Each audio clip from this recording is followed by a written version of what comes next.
What happens when one careless kiss on a crowded dance floor ends with lawful consequences? How can a moment meant for attention turn into proof of betrayal? Can a woman who insists it meant nothing survive when her boyfriend quietly collects everything and serves the result in public? Before we dive deeper into this story, I have one small request. Please subscribe, drop a like, comment, and hit that hype button to boost this channel so more people can discover these incredible stories. I'm Calla Mireyne, and people keep saying I ruined my own life over one kiss. They act like I planned the whole thing, like I wanted to hurt Evan in front of everyone. It wasn't like that. It was my best friend's birthday. The music was loud, the lights were perfect, and for once, I felt alive instead of tired. Rafa spun me on the dance floor, and everyone cheered. It was supposed to be fun, just a harmless moment that looked good in photos. I didn't even think about Evan standing near the bar, watching. I thought he'd laugh later, or at least roll his eyes and move on. But he didn't. He just walked out. No yelling, no scene, just silence. And somehow that silence was worse than any fight. I told myself he was overreacting, that he'd come around once he saw how small it really was. I even posted the clip online, thinking maybe if people agreed it looked innocent, he'd feel silly for being upset. Instead, it went viral. Everyone had an opinion, and none of them were mine. I still say it was just a dance. He says it was evidence. I'm not going to pretend I didn't see him watching. I just didn't think it mattered. The whole thing, Lena's birthday, the dance floor, the lights, was supposed to be harmless fun. That's what I kept telling myself, while the music thumped through the walls and the crowd pressed close enough to feel like one giant heartbeat. Everyone was already halfway drunk, laughing too loud, posing for stories and selfies. It felt good, being part of something that looked alive. Evan never liked these parties. He said they were loud, pointless, and full of people who mistook chaos for connection. He wasn't wrong, but I wasn't going to say that out loud. I'd spent the whole week buried in dull meetings and spreadsheets. I needed noise. I needed eyes on me again. Lena's loft was a tangle of fairy lights, balloons, and bodies moving to whatever song the DJ decided was the anthem of the night. I was wearing the red dress that made me feel like my skin had purpose again. It wasn't even that short, but it shimmered just right when the light hit it. Evan had looked at me before we left and said, "You look nice."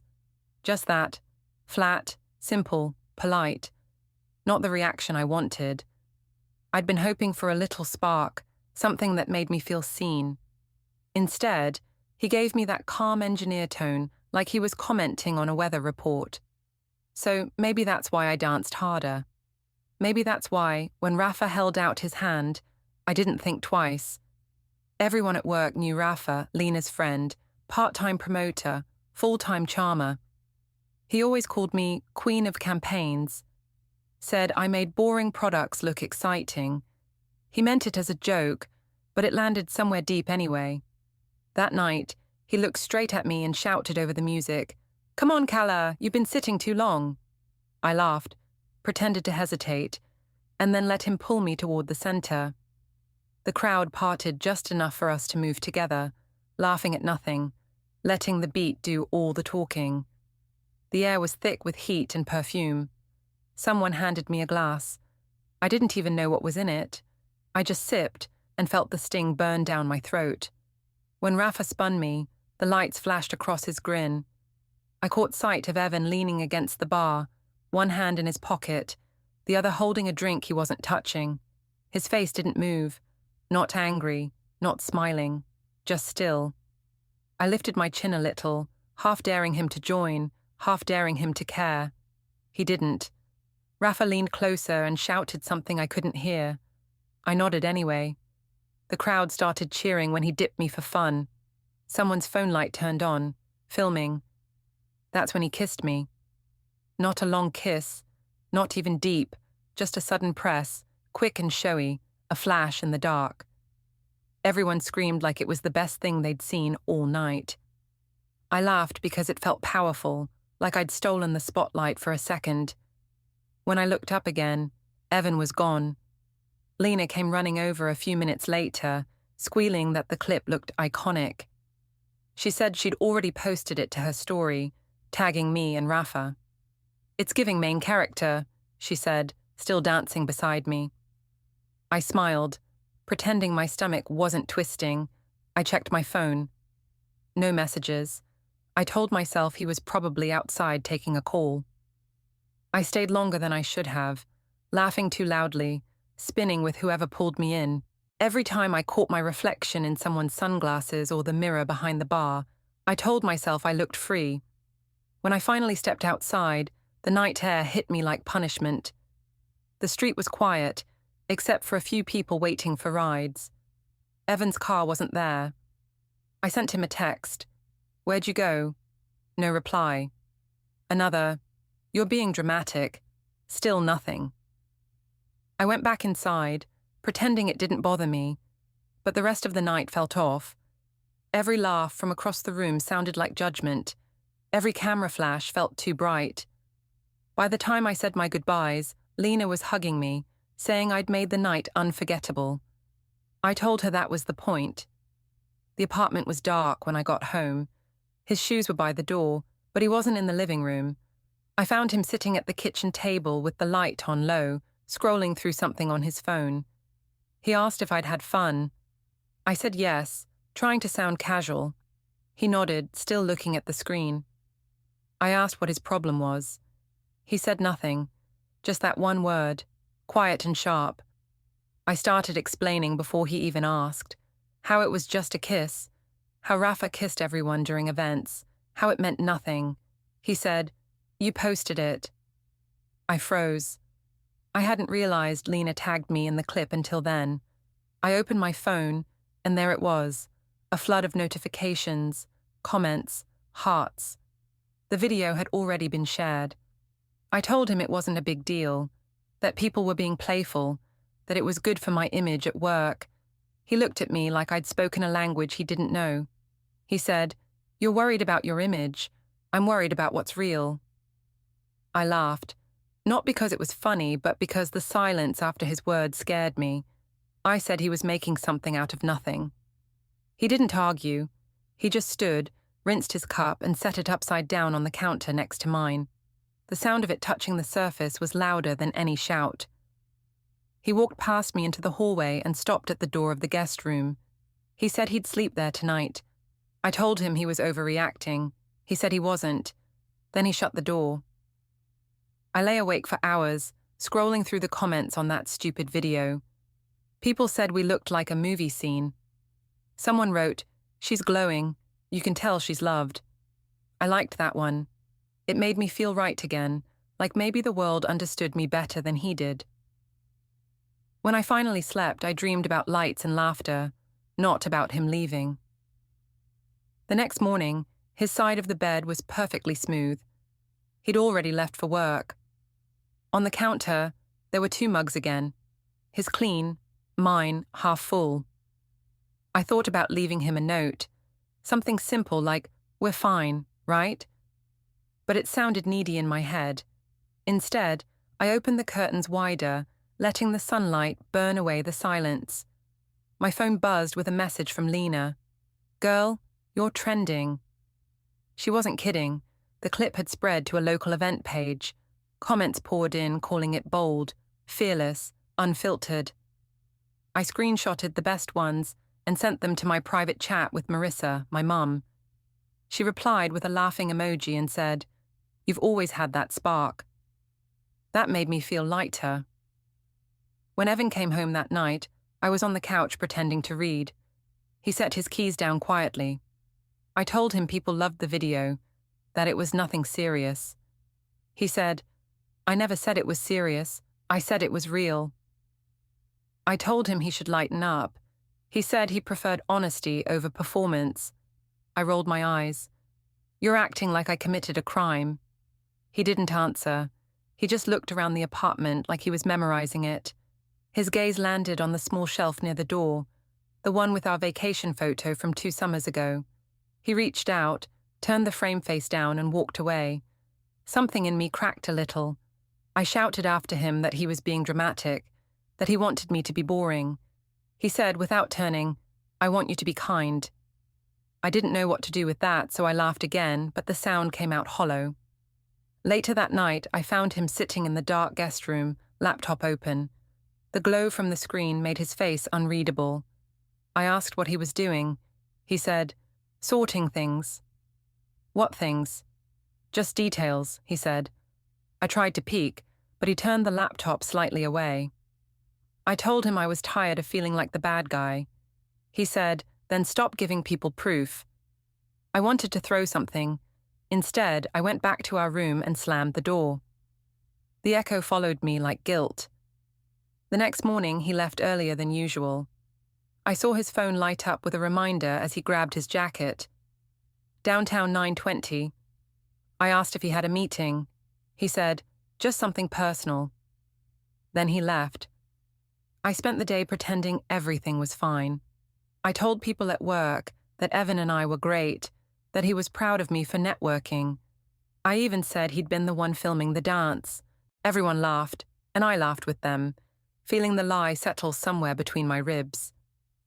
When I got home, the apartment smelled faintly of printer toner.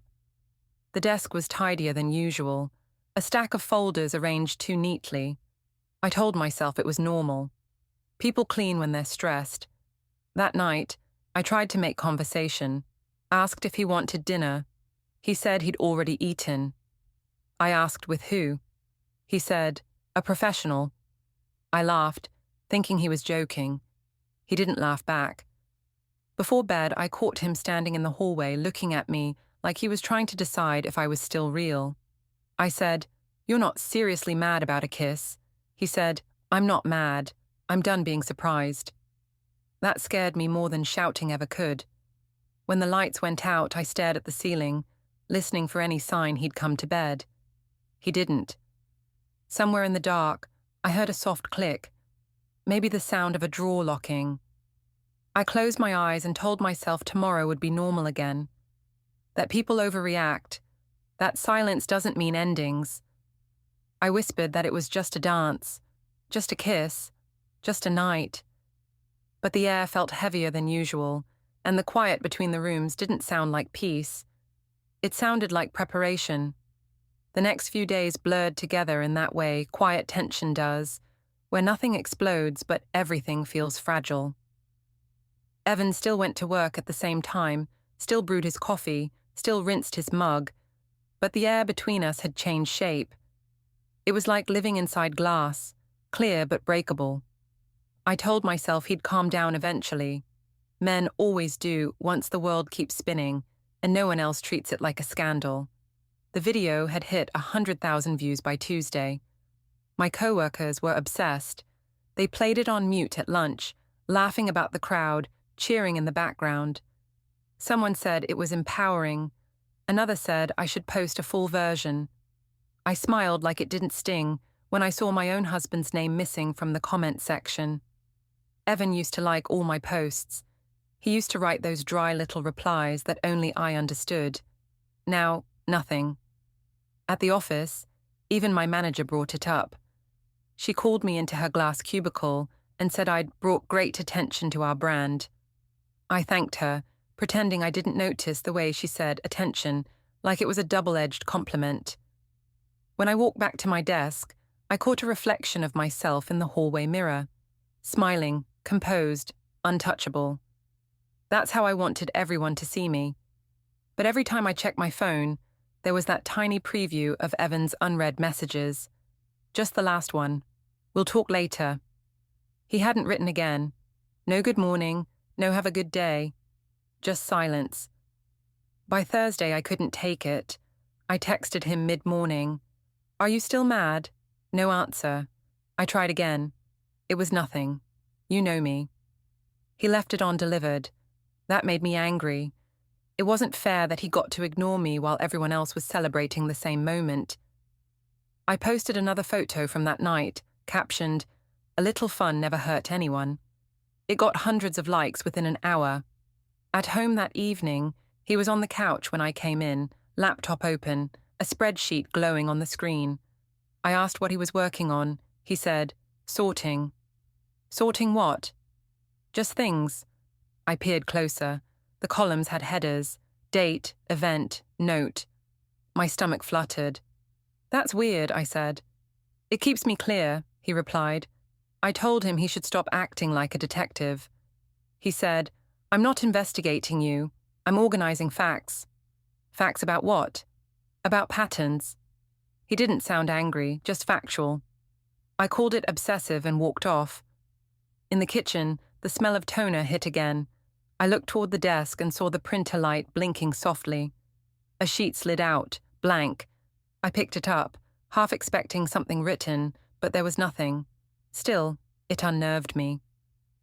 The next morning, I found a new calendar reminder on his phone when he left it unlocked.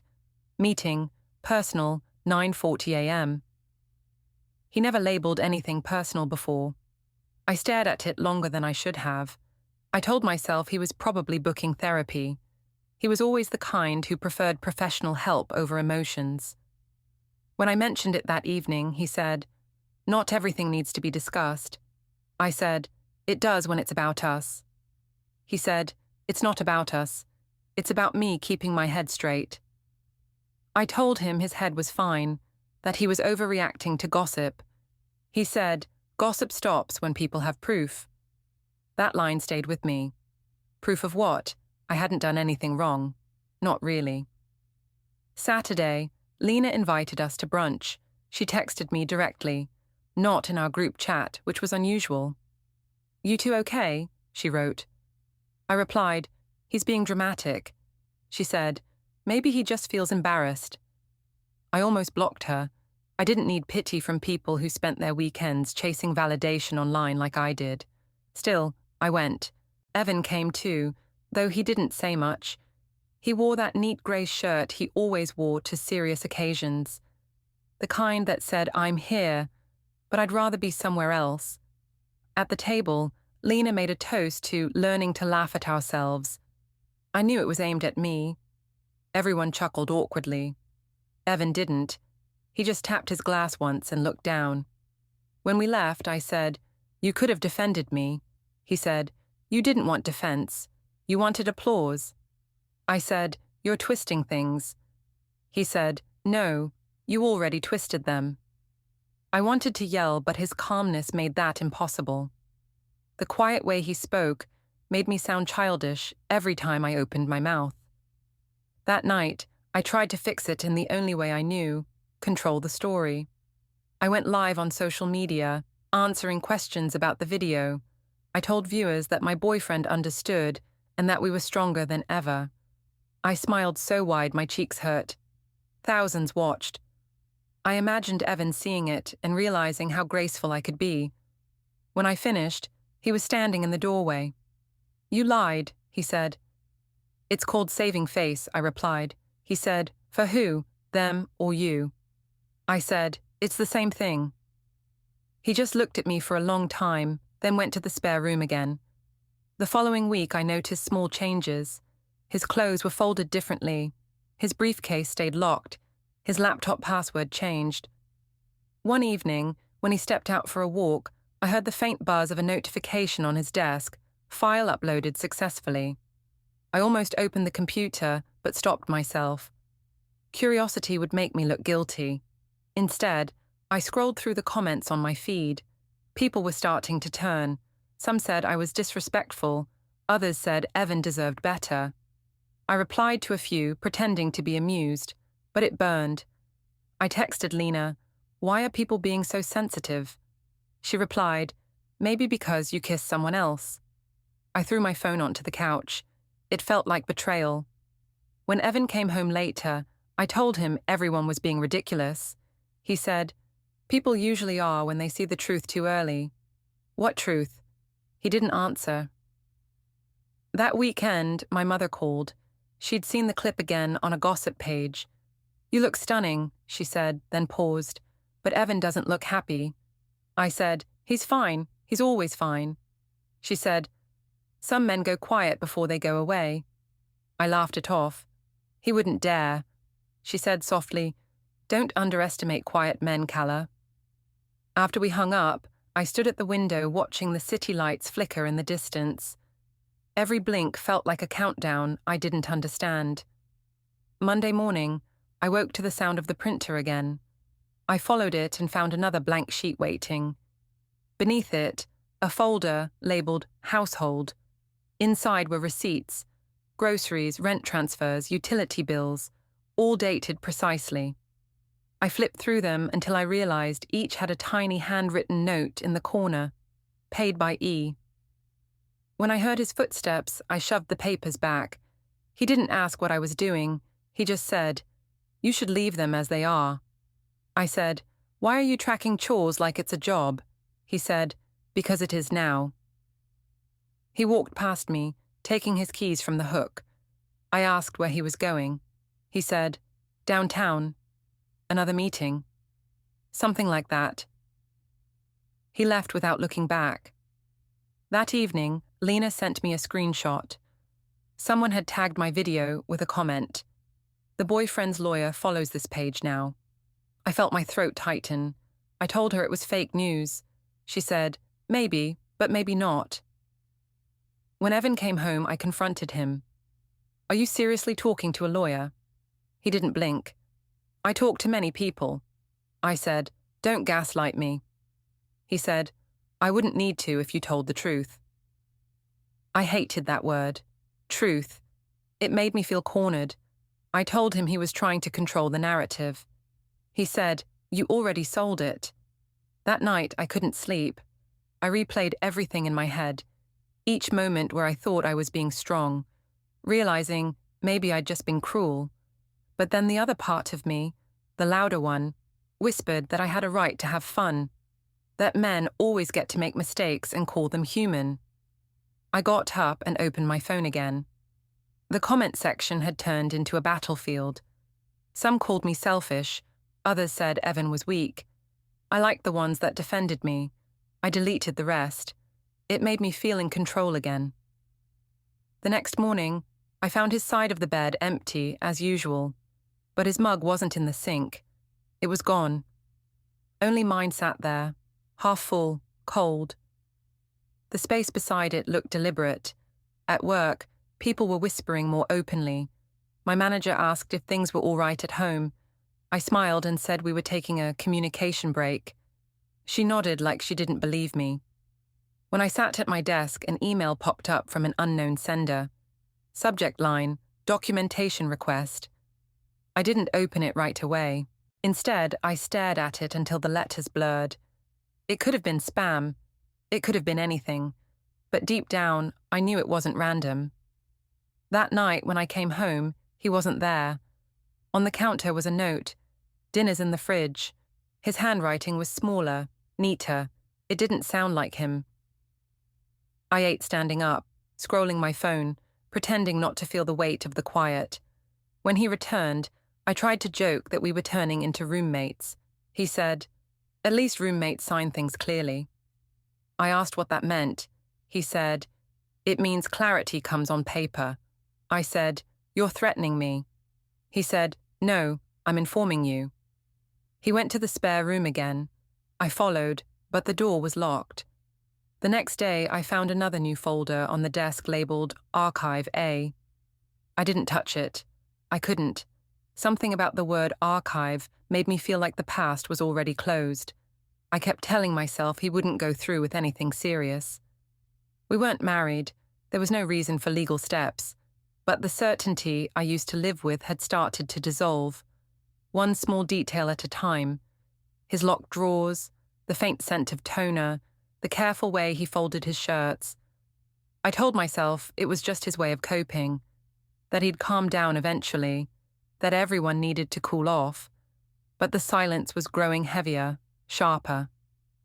When he left for work the next morning, I caught the faint reflection of him in the mirror, checking his watch, pocketing his phone, moving like someone rehearsing a script. I poured myself coffee and stared at the 2 mugs I'd set out by habit. Only one was used. The clock on the wall ticked too loud. Every sound felt like a reminder that something had already started. and I was the only one pretending it hadn't. Still, I told myself I wasn't the villain. I was just the one who dared to dance. It was strange how quiet could feel louder than any argument. The walls of the apartment seemed to listen now, recording everything we didn't say. Evan moved like a shadow, polite but detached, always in control. Every sound he made, closing a drawer, rinsing a cup, typing something unseen, felt intentional, rehearsed. I kept waiting for a real explosion, a fight that would prove he still cared enough to lose his composure. But it never came. The stillness was unbearable. I tried to fill it with noise, music, phone calls, laughter that sounded hollow even to me. I started working later, just so I wouldn't have to walk into the same apartment full of silence and clean counters. At the office, people still whispered about the video, though by now the viral thrill had cooled into gossip. My co-workers avoided saying his name. I hated that. They talked like I'd been widowed by something I caused myself. At lunch, my teammate Zoe asked if Evan and I were taking space. I said we were fine, that he just needed to adjust to my sudden fame. She smiled too politely, then changed the subject. I wanted to grab her and explain that he wasn't some sad victim, that he was punishing me quietly, methodically, as if my existence were data in one of his spreadsheets, but saying that out loud would have sounded paranoid. So I kept smiling. When I got home that night, the apartment smelled faintly of lemon cleaner. The desk was cleared again, all papers gone except for one closed notebook labeled in small, neat print. Follow-up. I told myself it was work-related, though the label sent a chill through me. I touched the cover but didn't open it. It didn't belong to me anymore, not really. He came home later than usual.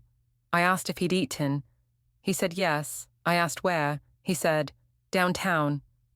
That word again. Downtown, flat and final, as if it carried meaning I wasn't supposed to ask about. You could tell me where you actually go, I said, trying to sound light. I could, he answered. I waited for the rest.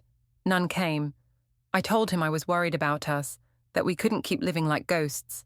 He said, we're not ghosts. Ghosts linger. I'm moving. It felt like a threat I couldn't name. Later, I called my mother. I told her Evan was being cold, that he was making me feel like a criminal. She said, sweetheart, what did you expect? Men like him hold on to things in silence. They plan before they speak. I said she was being dramatic.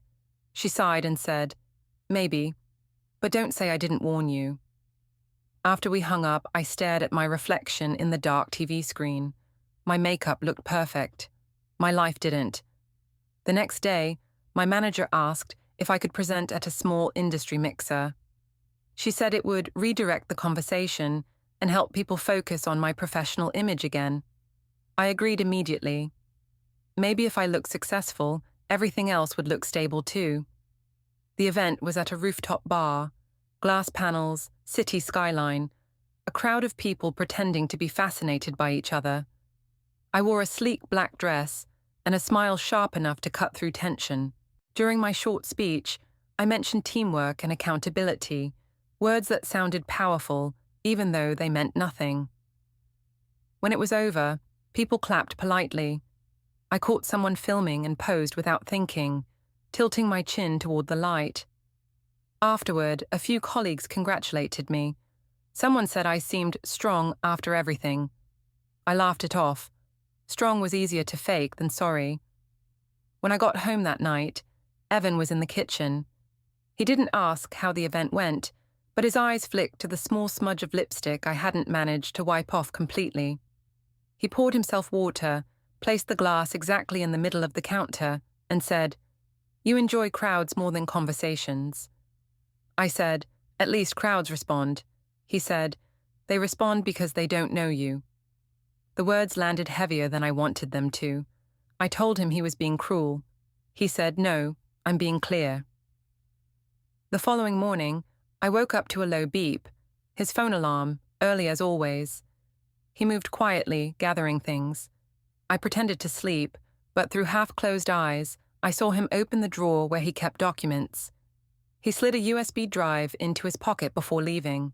The door closed softly, and the silence after felt absolute. At work, I found myself checking my messages too often. No texts, no explanations. Just a new email from an unknown address again. Subject line blank this time. Inside, only one sentence. "We'll be in touch soon." I deleted it, though the words pulsed in my mind all day. When I told Lena about it that evening, she said it was probably spam, but she looked uneasy. "You sure he's not doing, I don't know, something official?" "Official like what?" I asked. "Like legal stuff," she whispered. I laughed too hard. "We're not even married, Lena. There's nothing he can do legally." "Maybe not," she said, "but maybe he's building something else. A record. You said he's been writing things down, right?" Her tone irritated me. Everyone suddenly acted like Evan was some genius detective. He wasn't. He was just methodical, boring, predictable, the kind of man who balanced receipts for fun. That night, I came home determined to break through. I waited until he sat down with his laptop, then sat opposite him. "We need to talk," I said. He nodded, kept typing. "I'm serious, Evan." "So am I," he said. "I'm making sure nothing gets lost." "Nothing what?" He looked at me, eyes calm. "Details." I slammed my hand on the table. "You're scaring me on purpose." He said, "I don't have to." I asked what that meant. He didn't answer. Instead, he stood, closed his laptop and said, "I'll be home late tomorrow. Don't wait up." When he left, I finally opened his notebook. My hands shook slightly, though I told myself it was just adrenaline. The first page was a list of dates, all in neat handwriting. March 4th, party video posted. March 5th, public repost by coworker. March 6th, conversation dishonesty, recorded. I stopped there. Recorded, my stomach turned cold. I shut the notebook, slid it back exactly where it had been. I didn't sleep that night. Every noise in the apartment sounded like a camera lens adjusting, every reflection like a watchful eye. I wanted to wake him up, demand answers, but I didn't want to give him the satisfaction of seeing me afraid. By morning, I'd convinced myself I was imagining things. No one actually recorded private arguments. That would be insane. At work, I kept glancing at my phone. When it finally buzzed, it wasn't him. It was my mother again. "He came by," she said. "What?" "Evan. He dropped off a box of things. Old photos. Some books. He said you might want them back." "Back?" She hesitated. "He said it's good to have clear boundaries." I hung up before she could say more. That evening, I confronted him as soon as he walked in. "You went to my mother's?" He said, "Yes." "And gave her my stuff?" "I gave her things that belong to you." "Like what, our photos?" "They're yours now. They don't belong to us anymore." I told him he was being cruel again, and he said, "You keep mistaking clarity for cruelty." Something inside me snapped. I called him cold, manipulative, vindictive. He didn't raise his voice once. He just listened, nodded once, and said, "Noted." Then he left the room. The next morning, there was a sticky note on the fridge. It said only, "Bring forms." I crumpled it immediately. The word forms made my chest tighten. He wasn't joking anymore. Lena called that afternoon. "People are talking again," she said. "Someone posted screenshots from your account. It looks like a private conversation." I opened my feed. There it was, a cropped chat showing Rafa's old message, "You still owe me another dance." And my reply, "Maybe next time, handsome." It was old before the party, but seeing it out of context made it worse. "How did they get that?" I whispered. Lena was silent for a moment, then said, "Maybe someone saved it." I knew what she meant.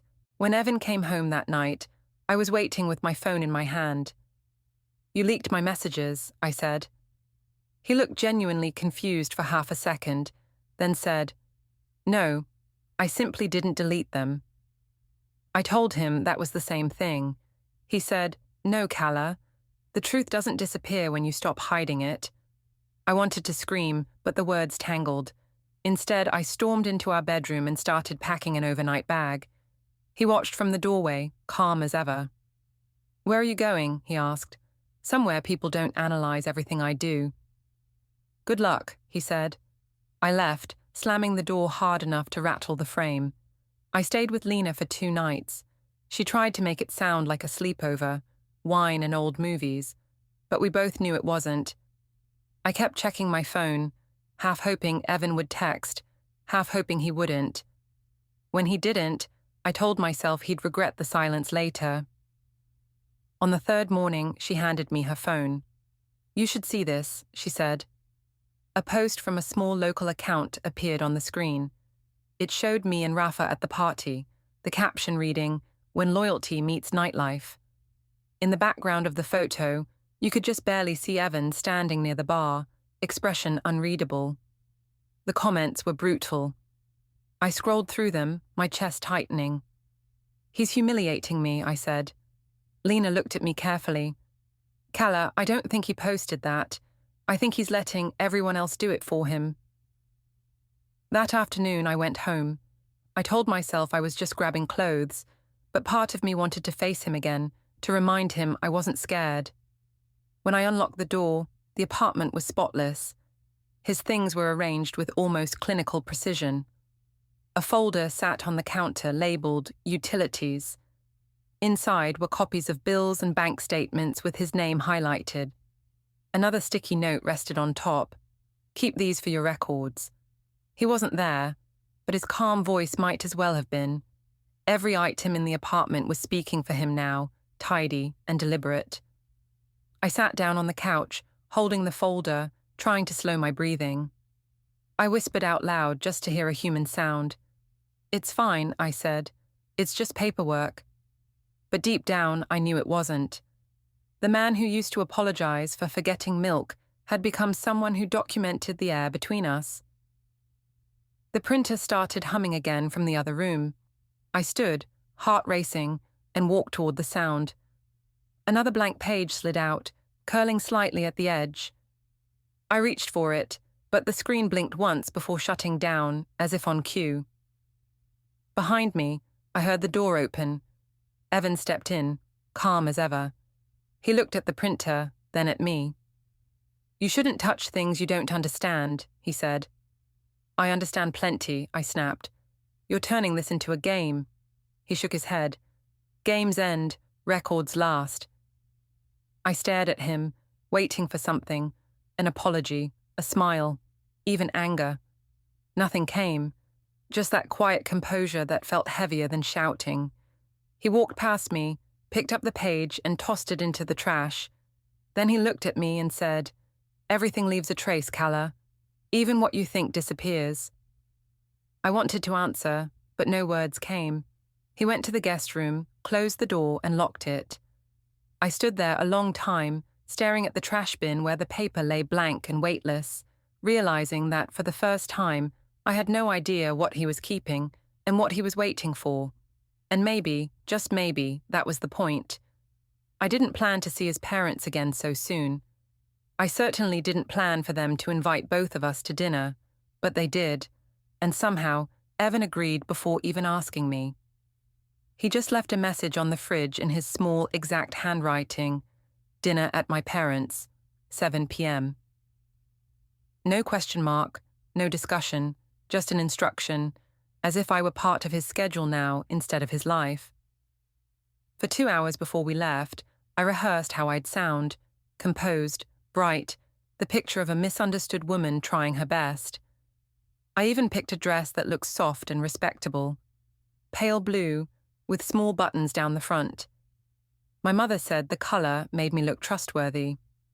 I hope she was right. The drive there was unbearable. Evan kept both hands on the wheel, eyes fixed straight ahead. I tried to talk about traffic, about work, about anything that might pierce the silence. He nodded once or twice, said nothing more. The car's quiet filled my head until even my own breathing felt too loud. When we reached his parents' house, Nora opened the door before we could knock. She smiled, but it didn't reach her eyes. "You made it," she said, stepping aside. Her husband Gabe stood behind her, already in his usual cardigan, holding 2 wine glasses. The table was set neatly, just like everything in that house. Cloth napkins, polished silver, small candles flickering in even rhythm. It all felt rehearsed. I realized then how much Evan resembled this place. Clean, symmetrical, controlled. Dinner started politely enough. Gabe asked about work. I told him things were good. Nora asked about Lena's party, the one where the incident happened. I tried to keep my voice light. As I said, it was just a silly moment blown out of proportion. Her mouth tightened. Evan didn't say a word. I filled the silence, telling them people online had moved on, that the internet forgets faster than it forgives. Gabe said softly, "The internet forgets. People don't." That stung. I said I didn't understand why everyone treated me like I'd done something criminal. Evan's fork paused mid-air, then lowered quietly. "You embarrassed him publicly," Nora said, not raising her voice. "You might as well have shouted at him in the town square." "It wasn't like that," I said quickly. "It was one dance, one stupid kiss. I didn't plan it." "Intent doesn't erase impact," Gabe murmured, cutting his steak. I laughed too loudly. "You sound like one of those HR seminars. I didn't cheat, I just made a mistake." Evan finally looked at me. "You keep calling it a mistake because you want it to sound small." "Because it was small," I snapped. "Everyone else is exaggerating. You're turning it into some grand betrayal." He didn't reply. He just pushed his plate away, appetite gone. The gesture was so calm it felt rehearsed too, like he'd known exactly how far to let the conversation go before withdrawing. I wanted him to react, to shout, to accuse me of something real so I could fight back. Instead, he said nothing. Nora cleared her throat, stood up, and began gathering plates even though half the food was untouched. Gabe rose quietly to help. The sound of cutlery against china was louder than any argument could have been.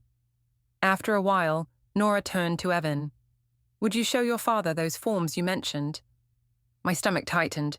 "What forms?" I asked. "Just routine things," Evan said. "Household matters." He stood, took a folder from his briefcase that I hadn't even noticed he'd brought. He opened it slightly, showing his father something inside, then slid it back. I couldn't see the pages, only the neat tabs.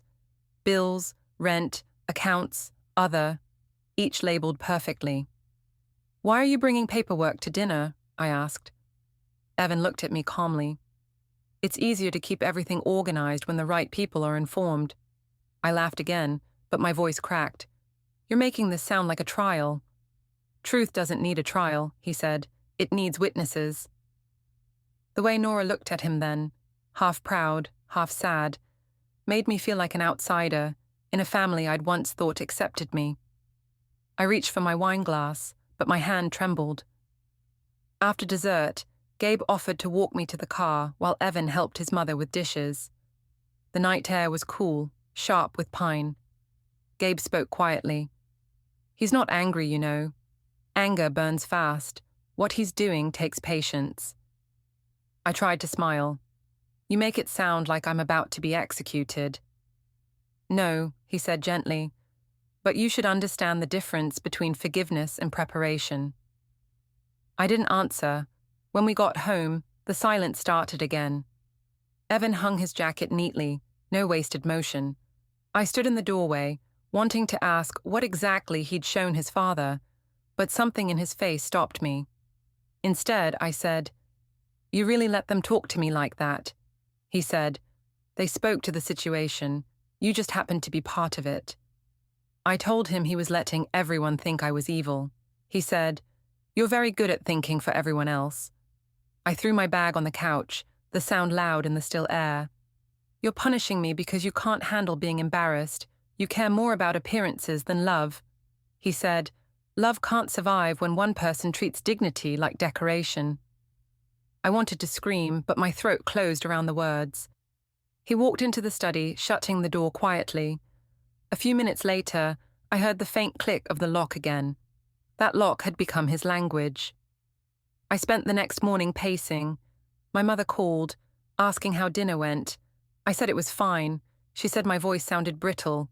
I told her not to worry. She said, "He's building something. I can feel it." I told her she was being paranoid. She said, "No, you are." At work, I tried to distract myself with deadlines, but every time my phone buzzed, I flinched. When Lena texted, "Lunch?" I almost said no, but she added, "It's important." We met at the small cafe near the office. She looked nervous. "You know that clip of you and Rafa?" she said. "It's trending again. Someone re-uploaded it." I groaned. "People need new hobbies." She hesitated. "The caption says, 'Documented dishonesty.' And, it's watermarked." "With what?" She showed me her phone. In the corner of the video, in small, neat font, were 2 letters, ED. I felt my stomach drop. "That could be anyone," I said too quickly. "Could it?" she asked softly. I stared at the table. I couldn't breathe properly. That night, when I got home, I found a new sticky note on the fridge. Dinner was productive. I ripped it off, threw it in the trash. He didn't mention it when he came home, and neither did I. We moved around each other like actors who'd forgotten the script. 2 nights later, Nora called. Her voice was calm, too calm. "Calla, I think it would be best if you gave Evan some space for a while. He has things to finalize." "What things?" I demanded. "Personal things," she said. "He'll let you know when it's time." I wanted to tell her to stay out of it, but she hung up before I could. The next morning, I found the guest room door open for the first time in weeks. The bed was made perfectly. On the desk, a small folder sat labeled in his handwriting, "Household, final copy." I opened it. Inside were photocopies of bills, rent receipts, even grocery lists, each annotated, dated, initialed with his signature. At the bottom, one line in bold, "Records verified." I dropped the folder like it had burned me. When he came home that evening, I tried to confront him. "What is this supposed to be? Some kind of audit?" He said, "It's called clarity." "This isn't clarity, this is punishment." He shrugged. "Maybe, but punishment usually follows behavior, doesn't it?" I shouted that he was cruel, obsessive, ungrateful. He just looked at me calmly and said, "You always talk about cruelty when people stop protecting you." For the first time, I slapped the table so hard my palm stung. "You're making me look insane." He said, "You don't need my help for that." Then he picked up the folder, slid it into his briefcase, and walked out. When I told Lena about it the next day, she said maybe I should apologize. I said I already had. She asked if I'd said sorry or if I'd said, "I'm sorry you feel that way." I didn't answer. That weekend, I decided to try again. I cleaned the apartment, cooked his favorite dinner, wore the same red dress from the party. I told myself I'd show him I could still make things beautiful. When he walked in, he stopped at the door, taking in the scene, the candles, the music, the careful plating. He looked almost sad. I said, "Can we start over?" He said, "You already did. Without me." I tried to take his hand. He stepped back. "Please, Evan. This can't be how it ends." He said, "It's not the end. It's the result." He sat down, ate a few bites silently, then placed his fork down. "I'm done arguing. I'll handle it properly." That phrase, "handle it properly," felt like a verdict. "What does that mean?" I asked. "It means there's a process for everything." "You're talking like a lawyer." He said, "I prefer the term reasonable adult."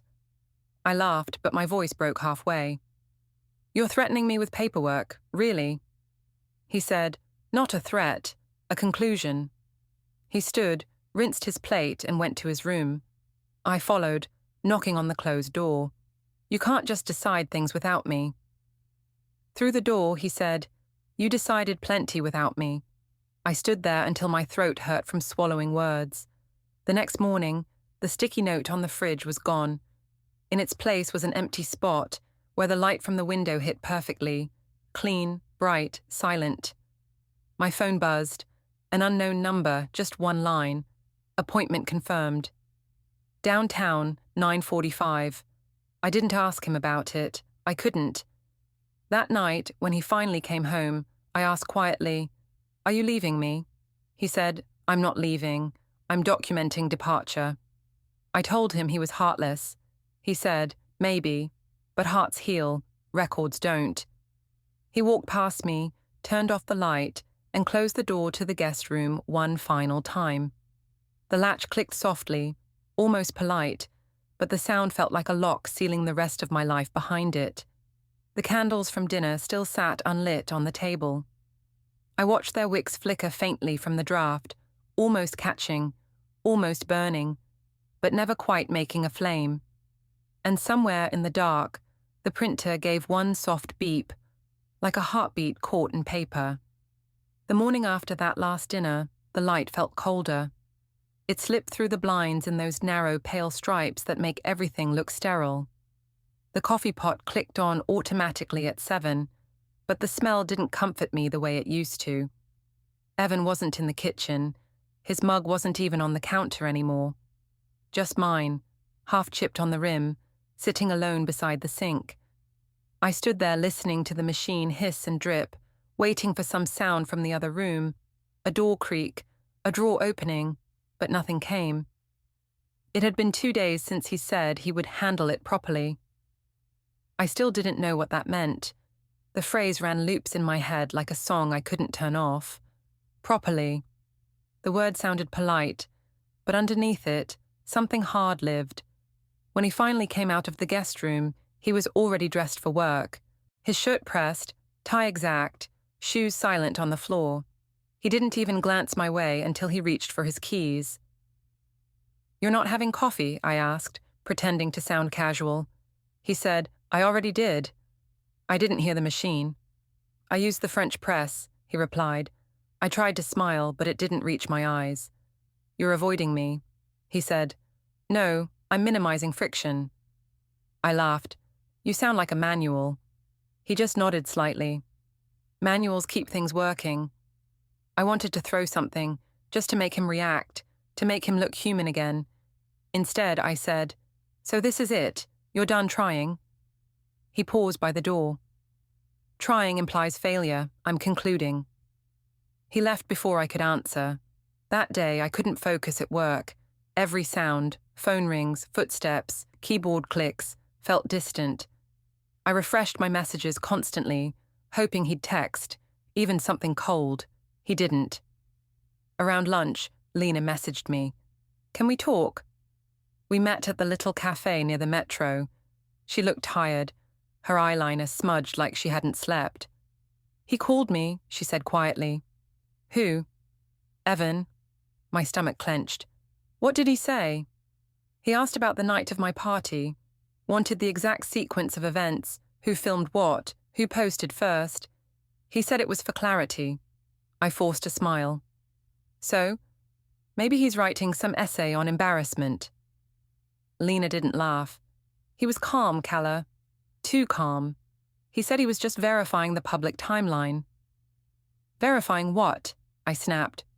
She looked down at her cup. "He said something about preparation. He didn't explain." I sat back, heart pounding. "He's bluffing.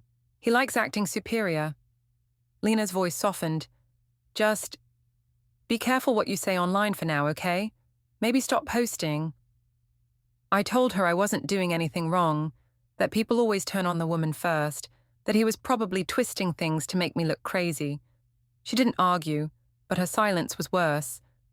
When I got home, he was sitting at the kitchen table with his laptop open. The screen faced away from me. I said hello. He said nothing. I walked closer, trying to see what he was doing. "Don't," he said without looking up. "Don't what?" "Don't touch anything." I crossed my arms. "You're not the police." He looked up then, finally meeting my eyes. "No. The police collect evidence after. I collect it before. The air left my lungs. You're threatening me, he said. No, I'm clarifying. I stepped back, my throat tight. You can't just keep track of me like some criminal. He closed the laptop. You already tracked yourself, publicly. I didn't know what to say. He stood, brushed past me, and went to the door. Where are you going? I called after him. Out, he said, to file. File what? He didn't answer. That night I called my mother, crying before I even said hello. She told me to stop fighting and just apologize. I told her I already had. She asked if I'd apologized for real or just defended myself again. I told her she didn't understand, that he was manipulating everyone. She said, No, honey. You're the one who gave him something to manipulate. I hung up. At 3 a.m, I couldn't sleep. The sound of the printer woke me.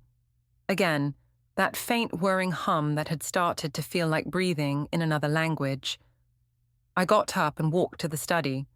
A stack of papers sat in the tray, blank on top, but with faint impressions like something had been printed underneath and removed. Beside it, another USB drive, labeled only with the date. I wanted to throw it away, but part of me was afraid. I went back to bed and stared at the ceiling until dawn. By morning, he was already gone. The apartment smelled of coffee and his cologne, that clean, quiet scent that now made me sick.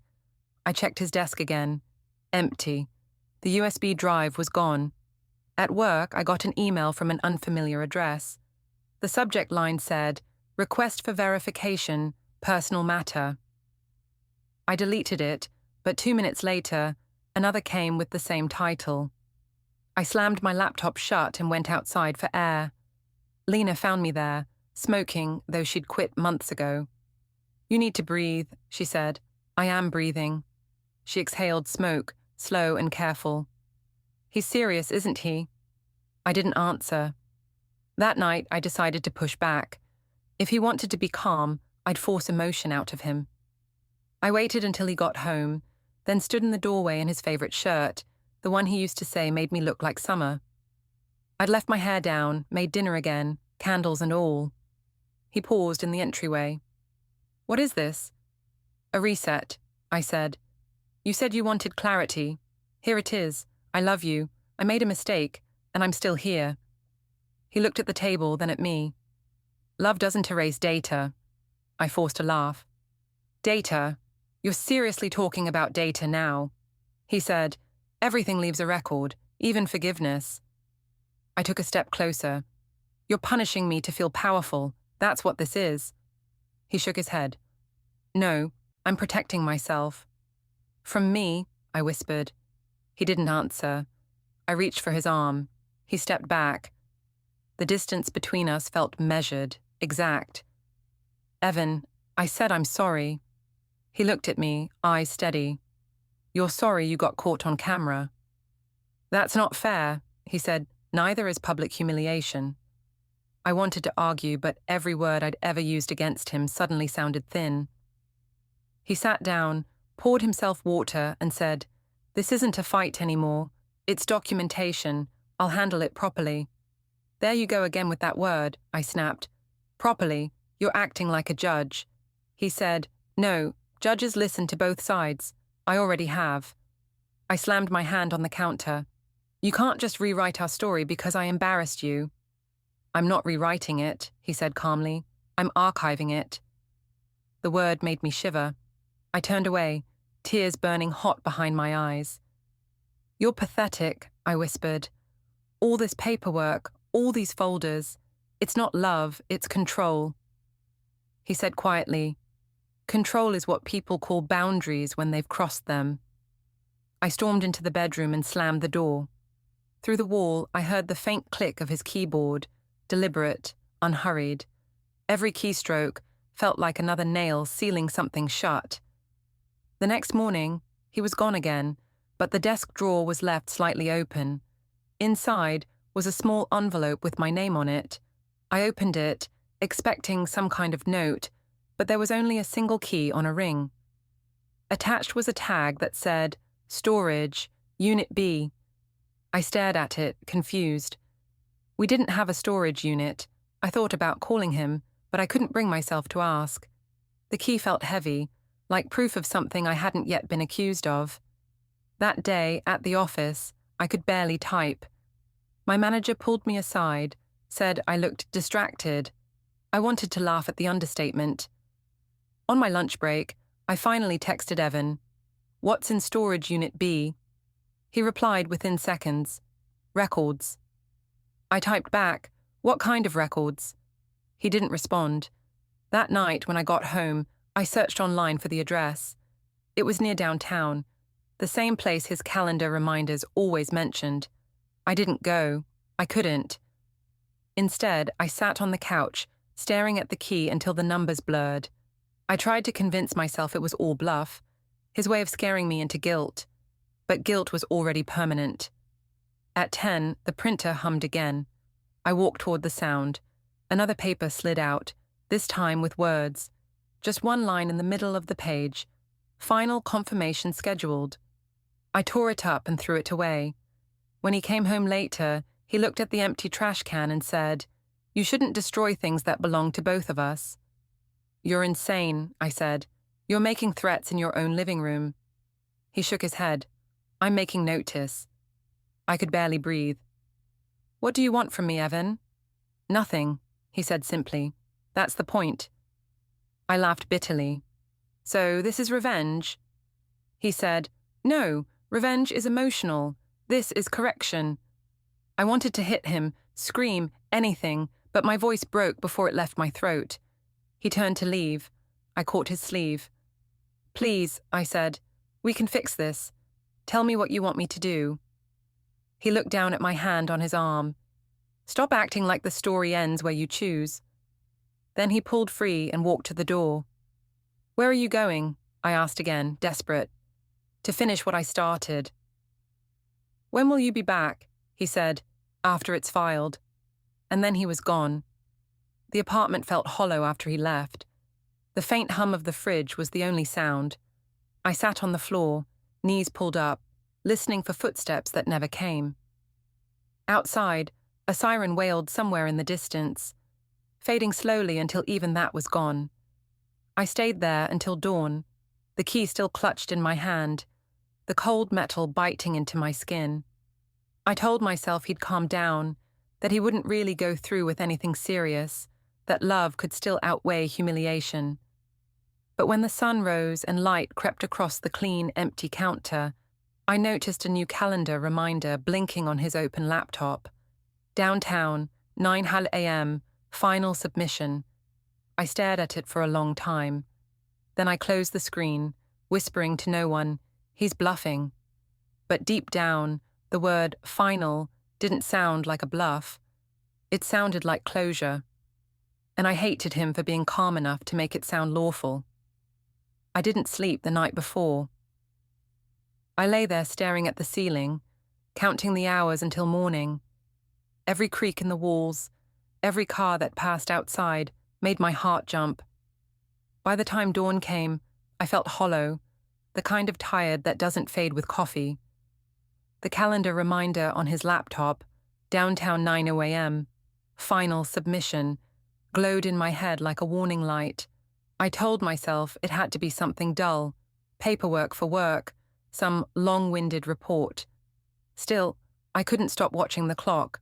At 8:30, he came out of the bedroom dressed sharply, briefcase in hand, the same calm that had driven me insane for weeks. "Where are you going?" I asked, voice small. He looked at me, almost kind. "You already know." "I don't," I said. "You will," he replied. He didn't say another word, just slipped on his jacket, locked the door behind him, and left. The sound of the latch clicked like punctuation. I stood in the quiet apartment for maybe 5 minutes, maybe 10. Then I grabbed my keys and followed. The drive downtown felt unreal, like watching someone else's life through glass. I parked near the plaza, the same one where he liked to walk during lunch breaks. The air was brisk, full of early chatter and echoing footsteps. I scanned the crowd, half hoping I wouldn't find him, half desperate that I would. And then I saw him. He was standing near the steps of the Civic building, talking to a man in a grey suit. His voice was low, calm, professional. In his hand, a slim folder, tan, labelled neatly. The man nodded, took a pen, and pointed at a page. Evan signed. Something inside me snapped. I started walking faster, heels clicking too loud on the pavement. "Evan," I called. He turned, surprised but not startled. The man beside him stepped slightly aside. "What are you doing?" I asked, breathless. He didn't answer right away. Then he held up the folder. "Finishing," he said. "What does that mean?" He sighed like I was a child refusing to learn. "It means this is formal now. You'll get your copy." "My copy of what?" "Dissolution," he said softly. "And evidence. You'll want to read it carefully." People nearby began to slow, sensing the scene forming. The man in the grey suit looked uncomfortable, already closing his briefcase. "You can't be serious," I said. "We're not even married. What is this supposed to be?" "It's a formal separation of shared property, joint accounts and reputation management," he said, each word measured. "It also includes a complaint for defamation and breach of privacy." I blinked, the words jumbling in my mind. Defamation? Privacy? I didn't lie about anything. He tilted his head slightly. "You made public statements that misrepresented events and portrayed me as controlling. You posted recordings without consent. That's all documented. I was telling my side." He nodded once. "And now I'm telling mine." The grey-suited man stepped forward then, holding out an envelope. My name was printed on the front in small black letters. "This is official service," the man said. "You've been notified." I stared at it, numb. The paper felt heavier than it should have. I looked back at Evan. "You really did this? You went to lawyers?" "I went to professionals," he said. "People who know how to separate fact from noise." I laughed, but it came out cracked. "You're destroying your own life over one kiss." He said, "No, I'm reclaiming it." The crowd around us had started to notice. A woman with a phone lifted it slightly, pretending to text while angling the camera. I turned toward her, furious. "Stop recording," I shouted. She lowered it, but the damage was done. People were already whispering. "Is this what you wanted?" I said, my voice shaking. "To humiliate me in public?" Evan shook his head. "No, Calla, you did that yourself. I'm just finishing the paperwork." I wanted to scream, but the words got lost somewhere in my throat. "You're cold," I whispered. "I'm consistent," he said. He turned to go, but I stepped forward. "Evan, please," I said. "Don't do this. We can fix it. I'll delete everything. I'll post an apology, whatever you want." He stopped for a moment, back still to me. "You can't delete what's already downloaded," he said. "And apologies only work before the evidence is filed." He started walking again, leaving me standing in the plaza with the envelope in my hand. The man in the grey suit gave a polite nod and followed him. I watched as they disappeared through the glass doors of the building, swallowed by order and light. I stood there, shaking. My phone buzzed in my purse. Messages. Probably Lena. Probably everyone who had already seen the video of me begging. I didn't look. A few steps away, a reporter with a handheld mic approached cautiously. "Ms. Mireyne, is it true Mr. Durrell filed this morning?" The question hung in the air like smoke. Cameras were up now, glinting in the sunlight. I clutched the envelope tighter, my pulse hammering. "He can file whatever he wants," I said, trying to sound calm. "It doesn't mean he's right." But my voice trembled. Even I could hear it. Someone in the small crowd whispered, "That's her, the one from the dance video." Another voice, quieter, said, "Guess he had proof after all." I felt heat crawl up my neck. I wanted to run, but my legs wouldn't move. Instead, I tore open the envelope. Inside were several crisp pages neatly stapled. The first line read, "Notice of civil complaint, Durrell vs. Mireyne." Beneath it, the words defamation, breach of privacy, public misrepresentation of character, and personal damages. Attached behind the main notice were screenshots, timestamps, captions, quotes from my posts, even snippets of text messages I'd thought were private. Each line looked colder in black and white. I flipped through them until I reached the last page. It was signed, dated, and stamped. I looked up again, and Evan was standing just beyond the crowd, watching. He didn't look triumphant or cruel. He looked free. "Why?" I whispered. "You could have just left." "Why this?" he said. "Because walking away isn't the same as being done. This makes it official." Then he turned and walked toward the street. The people around me were still murmuring, some pretending not to watch, others whispering my name. I wanted to shout at them that it wasn't what it looked like, that I wasn't the villain. But the evidence in my hand made my throat close. I called after him one last time. "Evan!" He didn't turn. The reporter's voice came again, closer now. "Do you have any comment on the filing?" I opened my mouth, but no sound came. The wind picked up, tugging at the edges of the papers until one slipped free. It fluttered away across the plaza, spinning once before landing near a bench, where two strangers watched in silence. I stood there, clutching the rest, breathing shallowly. My hands trembled so badly that the pages rustled like dry leaves. Across the plaza, I saw Lena step out from the subway entrance. She must have come after seeing the posts. Our eyes met for a second. She looked at me, then at the envelope, then down at her phone. She didn't come over. I wanted to call her name, to make someone stand beside me. But I couldn't move. The cameras kept flashing. The papers in my hand slipped again, one after another, falling around me like snow. Each page carried my own words, my own posts, the evidence I'd created myself. Evan didn't look back.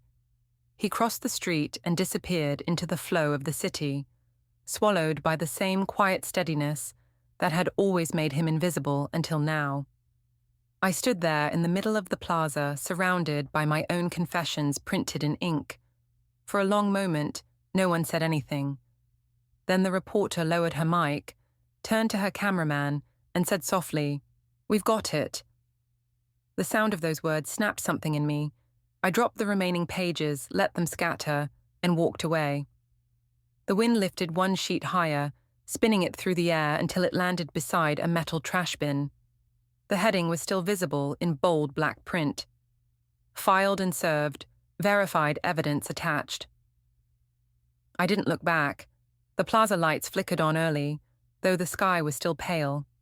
Somewhere behind me, a printer's tone echoed faintly from the civic building, like a final confirmation note. And that was it. That was the moment everything went from rumor to record.